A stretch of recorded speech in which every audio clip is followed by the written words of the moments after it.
The Fall River Historical Society has been in existence for 100 years and has played a very important role as the custodian of our city's history. We have a unique opportunity to strengthen the role the Historical Society has in telling this history through a campaign to provide a suitable endowment for an organization of our size and scope. This presentation will be a brief review of the interesting history of our city and the critical role we have played in maintaining that history and telling the important stories accurately. All of us have a history, and we are all products of decisions made by our ancestors. Some of our stories may seem more compelling than others, but they are no less important in the historical record. It is the mission of the Fall River Historical Society to preserve evidence of these collective histories for present and future generations. We have been doing it, and doing it well, for 100 years. Why? Because history matters. The rise of the textile industry created burgeoning middle and upper classes, their wealth fueled by the mills and other support industries. These families resided on the Hill, an area defined within the bounds of June, Cherry, Hanover Streets, and Lincoln Avenue. There, in grand style, lived the families whose surnames became synonymous with Fall River. A stellar example of these residences is the Elizabeth Hitchcock Brayton Memorial, which is home to the Fall River Historical Society Museum. Many members of these prominent families engaged in various levels of philanthropy. Chief among them were several women, who founded, endowed, and were actively involved in civic, religious, and social welfare organizations, some of which survive to this day. It was these same individuals who incorporated the Fall River Historical Society in 1921. The distinct characteristics that exemplified Fall River were perhaps best summed up by Charles Dean Duval, an original incorporator of the museum. Speaking about the city of his youth, he stated, "It was a city with a civilization all its own. It was a distinct civilization we had, too. It wasn't Boston's or New York's. It was different from Providence, and it certainly wasn't New Bedford's. It was ours, and we were happy here." Material documenting this rich social and philanthropic history is preserved in the collections of the Fall River Historical Society. When the story of present Fall River is told, your names will factor into it. You have all made your mark. So the question arises, who will tell your story? And the answer is the Fall River Historical Society. We have, we do, and we will. So what of Fall River? The territory was the domain of the Pecassid Indians, who gave us the word Quickershan, or falling water, from which the town that became the city took its name. But this was not without controversy. When the southern part of Freetown was set off into a town, it took the name Fall River, one word, but remained thus for only 1 year. Why? Because many residents felt that the Quickershan River was too far south to be of any importance. In 1804 it was renamed Troy, as it remained until 1834 when it changed to its present name and spelling. It was incorporated as city in 1854. So people often ask, why Troy? A wave of classicism swept the young nation during the early 19th century. As a result, epic names were chosen for cities and towns, with Troy from Homer's Iliad a favorite. All of this history is preserved in the collections of the Historical Society. And so it was that the river, of very little importance to the town founders, quickly became the lifeblood of the place, propelling it to prominence as a major textile center. Fall River became the country's largest producer of cotton cloth and attracted immigrants from the world over. This photograph depicts that rich diversity. The city epitomized the term melting pot, and many of us are products of that migration. This multicultural history is preserved in the collections of the Fall River Historical Society. But with meteoric rise came a dramatic fall of the textile industry. The city was in receivership for 10 years, beginning in 1931.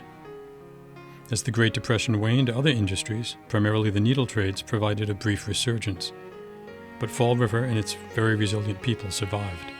The Historical Society is the repository for the largest collection of material documenting all this tumultuous industrial history and the lives of its labor force. This material is very significant. For example, early 19th century payroll records are often the only tangible evidence of Fall River's reliance on child labor. Many of these children do not appear elsewhere in the historical record. If not for the records the Historical Society has preserved, evidence of these lives, these very young lives, would be lost. The city has experienced a devastating history of conflagrations, 3 of which decimated the heart of the business district. Evidence of this history, including, for example, a rare fire hose nozzle used to fight the 1843 fire, is preserved in our collections. You can see the iconic old City Hall in the photograph on the right. As is extremely rare film footage taken in downtown Fall River on February 3, 1928.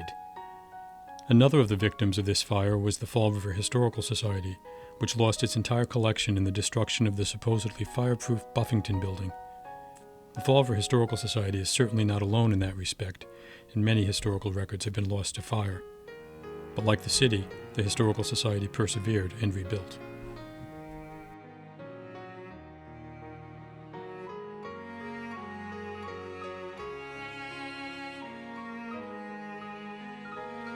Fall River, like many other industrial cities, exploited its waterways, and the once pristine Quikoshan River became little more than an open cesspool, dumping industrial and residential waste into the Taunton River.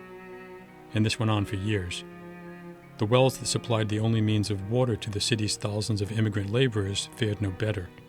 Fall River had the highest infant mortality rate of any American city during the first decade of the 20th century. The Historical Society is a major repository for physical evidence and plays an operational role in documenting this tragic environmental history. We have learned from the poor decisions of the past. Obviously, history, living history, matters, as is evidenced in this photograph. From its founding, Fall River has continuously been forced to redefine itself and continues to do so. Since 1921, for 100 years, the Historical Society has been preserving this compelling history. But as the city changes, the Historical Society must also continue to evolve. Why? Because history matters. This photograph is one of 20 rare unpublished images of John F. Kennedy's visit to Fall River in 1956. They are unknown to the Kennedy Presidential Library and Museum and will be introduced to the public by the Historical Society in a forthcoming book by Historical Society board member and author Bill Monis. The museum is the city's oldest institution of its type and is the only organization in the city that preserves our cultural heritage in all its forms. We are an historic house museum, once a stop on the Underground Railroad and listed on the National Register of Historic Places, with original period interiors recognized as among the finest preserved in New England. We are a museum of local and regional history, with important collections containing in excess of 500,000 objects. And we have an active nationwide membership base of over 1,170, which is up 13% since April 2018. We also have a volunteer staff of over 100 individuals in a typical year. The collections are recognized nationally and are frequently loaned to major institutions nationwide. This is a partial list. Perhaps the most recognizable institution is the Smithsonian, which has requested the loan of paintings, furniture, and textiles.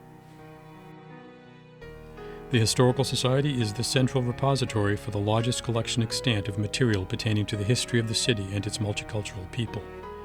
The collections are as diverse as they are historically significant, and they continue to grow at an impressive rate. The fabric depicted here was produced at the American Print Works in Fall River in 1876 to commemorate America's centennial. It is extremely rare. The museum's collection of patriotic textiles produced in Fall River is the largest extant, surpassing that held by the Smithsonian.